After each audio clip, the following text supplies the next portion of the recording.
আসসালামু আলাইকুম। রাসূলুল্লাহ সাল্লাল্লাহু আলাইহি সাল্লাম বলেছেন, মুসা আলাইহিস সালাম স্বীয় প্রভুকে জিজ্ঞাসা করলেন, জান্নাতীদের মধ্যে সবচেয়ে নিম্নমানের জান্নাতি কে হবে?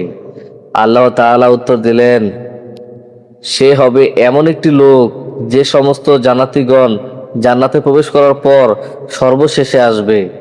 তখন তাকে বলা হবে, তুমি জান্নাতে প্রবেশ করো।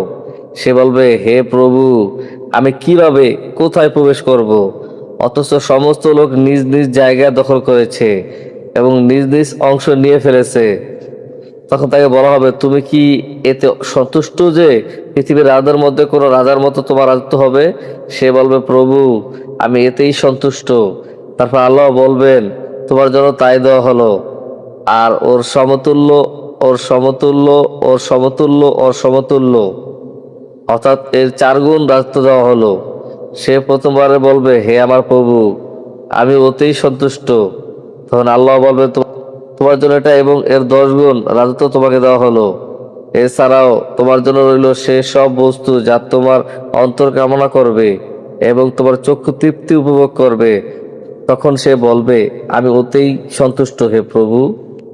মুসা আলাইহিস সালাম বললেন, হে আমার প্রতিপালক, আর সর্বোচ্চ স্তরে জান্নাতি কারা হবে?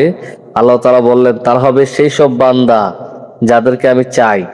আমি স্বহস্তে যাদের জন্য সম্মান বৃক্ষ রোপণ করেছি এবং তার উপর সিলমোহর অঙ্কিত করে দিয়েছি, যাতে তারা ব্যতি রেখে অন্য কেউ তা দেখতে না পায়। সুতরাং কোনো চক্ষু তা দর্শন করেনি, কোনো কর্ণ তা শ্রবণ করেনি এবং কোনো মানুষের মনে তা কল্পিত হয়নি। মুসলিম। আশা করি ভিডিওটি অনেক ভালো লেগেছে। সবাই ভালো থাকবেন। আসসালামু আলাইকুম।